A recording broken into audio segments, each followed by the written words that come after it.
From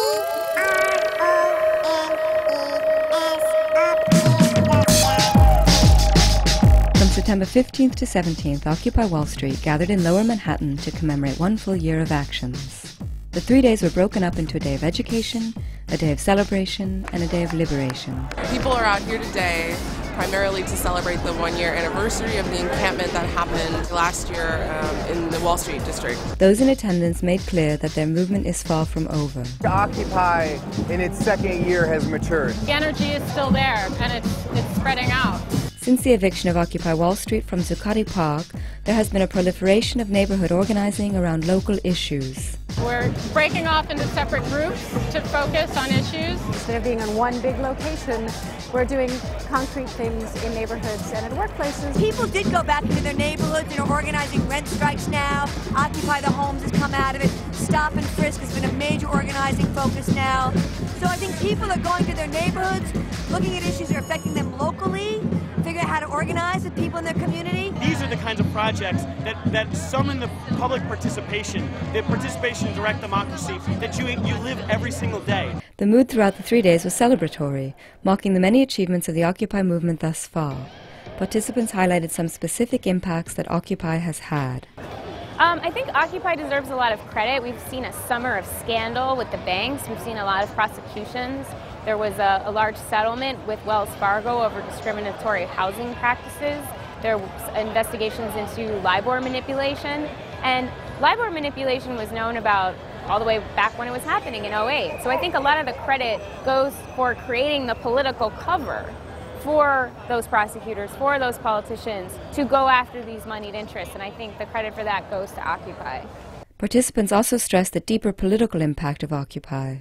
We changed the conversation, we brought in class consciousness, but that's just the beginning of the analysis. We've refined our thinking and we've articulated ourselves well, and for people that think that economic and political and social justice is reducible to a set of demands, they're just wrong.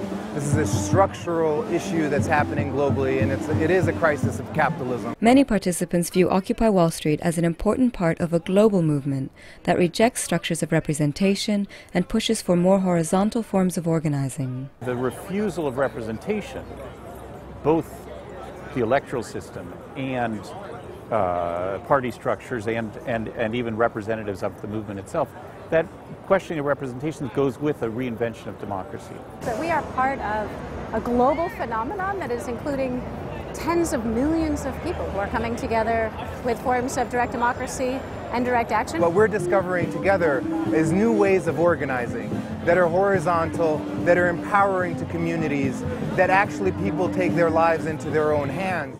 Hey everyone! Hey everyone! We're gonna shut down Wall Street today!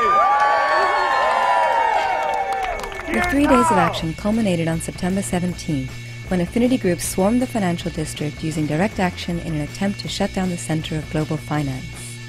Direct action clusters were divided into 4 themes: the strike debt block, the 99% block, the eco block, and the education block. The goal was to form a human wall around Wall Street. We started off the day with the People's Wall. It was a massive march of people. We started in 4 different sections, and we all converged towards the New York Stock Exchange.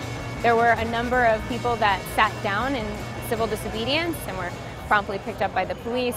After that, we had the 99 whirlwinds, where people were sort of essentially doing a picket line, but around an intersection in order to disrupt traffic and essentially to try and shut down the financial district. This morning, thousands of people were converging all around Wall Street, and actions are continuing now.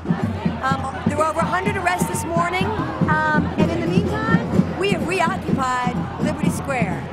By the end of the day, there were 185 arrests. The participants saw the anniversary as the start of a new phase for the Occupy movement. I think the important thing about this action is not just that we're standing a year later, but the movement sort of grew up on this action. We organized through affinity groups, spokes councils, decentralized actions, and set up big mass moving marches, big mass assemblies. And it's a whole new chapter for building a horizontal direct action movement. We've built levels of infrastructure that is only going to increase over time. For over a year now, Occupy has surprised me at every point. It's created a new ground on which future movements will take off from. So what I expect is actually is completely irrelevant, or it's proved to be inadequate. I think maybe what I should expect is that Occupy will surprise me.